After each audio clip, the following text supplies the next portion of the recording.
Let's unpack some of what we've seen this evening with Sysman Motloung, Northwest University political analyst. Sysman, thank you so much for your time. Firstly, your impressions of this multi-party charter for South Africa. Is it a viable alternative? Yeah, I think what is happening currently is a continuation of that social contracting tradition of our politics. And they are going back to where CODESA took place in the beginning. This is what I think is a big message to the public, that ANC has failed and South Africa is at a precipice of crisis. And it is important that the safeguarding the future of the nation not be a partisan issue, but a collective effort. And this is what they are trying to do. And I think it speaks and says a lot about the state of our nation currently. And I wonder, what are your impressions on some of what they are agreeing upon, particularly on the declaration of intent to say that they are not going to be working with the ANC. In fact, they're saying we will not entertain any working arrangement or core governing agreements with the ANC, EFF, or any rival formations, and we will not vote for any office bearers of the ANC and EFF. And you'd remember the DA at some point, even during their federal Congress, they said that they are declaring the EFF as political enemy number one. And now we're seeing it particularly in this particular declaration of intent. I wonder, what are your impressions on that?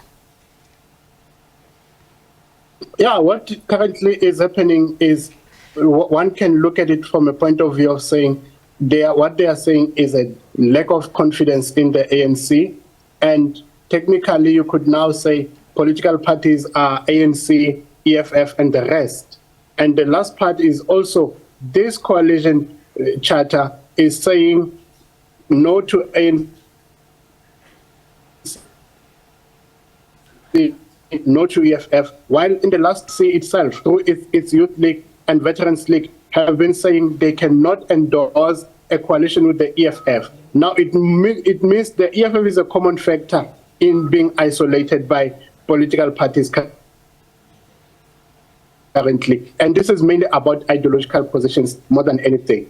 And I wonder, where does it then put the economic freedom fighters then, if they've become that, you know, that point, that common thread of isolation when you look ahead at the elections? Yeah, it means the EFF has really have to work hard to win the confidence of the electorate.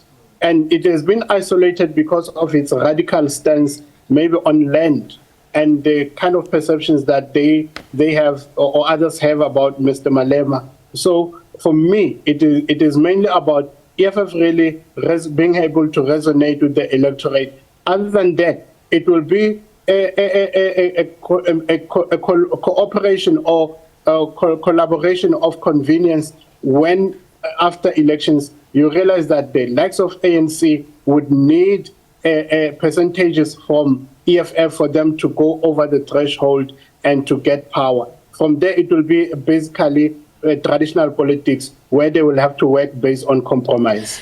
And looking at these principles that they've drafted when it comes to power sharing, and there's been, of course, a lot of talk about this particular pact, which was called a Moonshot Pact, and some were saying that is effectively window dressing to try and give the Democratic Alliance some power. Now it's a multi-party charter for South Africa, as they're calling it. But some are still saying that it appears as if this is an effort to give the Democratic Alliance power, you know, following next year's elections. And I wonder, what are your thoughts on that particular argument?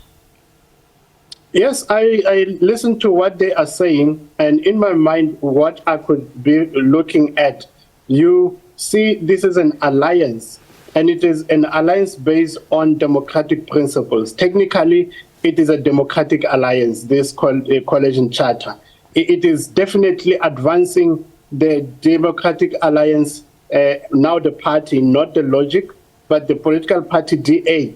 It has been a grounding in terms of its support, because recently you have seen how there has been divisions within the DA, or people who have been leaving and forming other parties. Now the DA has been weakened. Now we see here a charter that is coming to prop up that support for for the DA, it will be very important. As much as we have seen, not to forget the parallel in terms of these conversations about coalition, there is that state-sponsored dialogue on coalition government. And for me, that state-sponsored is important for the ANC. That has also been declining in terms of its voter support after elections. So these two processes are very important for the ANC and the Democratic Alliance. And there's something else that is a bit confusing, and I'm wondering in your view if it was confusing for you as well, because they talk about working together, but at the same time there's no joint manifesto. There's manifestos that are going to be tabled by each and every single political party as they work together. They say they will work together and they will say as such to the voters, but their manifestos remain differently. So I wonder then, how does this mechanism effectively work? Because there's a lot of compromising that needs to be done, but it doesn't look like they're willing to compromise. So it's a little bit confusing.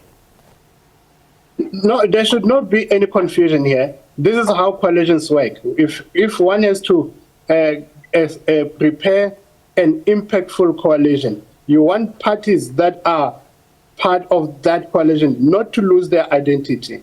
Otherwise, they would probably lose their electorate. So what they are doing here is say we remain with our identity, we remain individual parties, we appeal to our electorates, and based on the power and number of seats that we would be bringing, we will now come to collaborate as a coalition based on these foundations, fundamental principles that they have communicated today.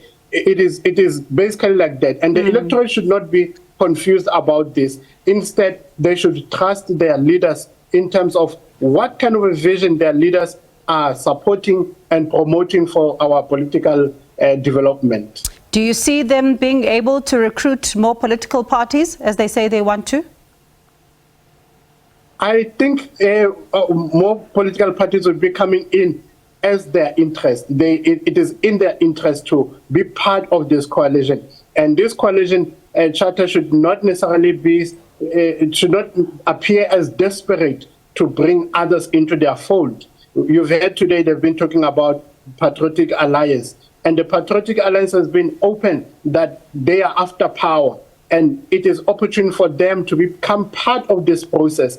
For convenience, should they also want to go alone after next year or collaborate with the ANC, but they are already being agreed upon or welcomed within this coalition. I think this is what also has created that hesitance from the DA to say, can we really trust the Patriotic Alliance to be part of this alliance legitimately and genuinely without them betraying this compact that we're creating? So every small party has an interest to become part of this, because in terms of their numbers, like you heard now, Mr. Mashaba is saying, look at the numbers. We don't have the numbers. We need as many people coming through and the public to really trust this kind of a movement.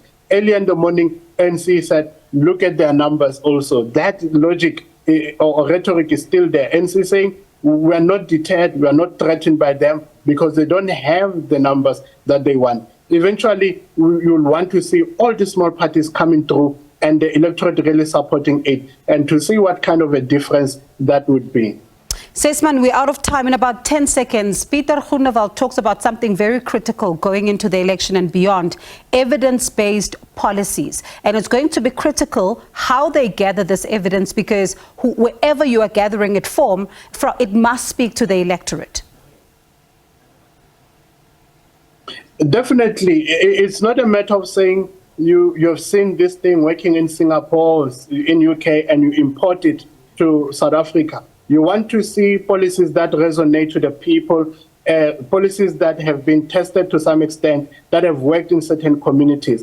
I think this is what they are saying. And it is important to speak like that so that the electorate will know that this is not just cheap talk in terms of you amassing for votes. but you definitely mean what you are saying, and you have a change that you plan to do. So it is important for them to talk about evidence-based policy implementation. It's going to be interesting then to see what becomes the reaction to all of this in the coming days. Thank you so much for being patient. And as we really unpack this all-important moment, that is Sysman Motloung, Northwest University political analyst. And we'll continue to bring you more on this particular story. We'll speak to one interesting political party, the ACDP as well, because remember they had said that for them, they don't want to be part of a moonshot pact, but are they changing their minds now that this is a multi-party charter for South Africa? We'll find out during the course of the show.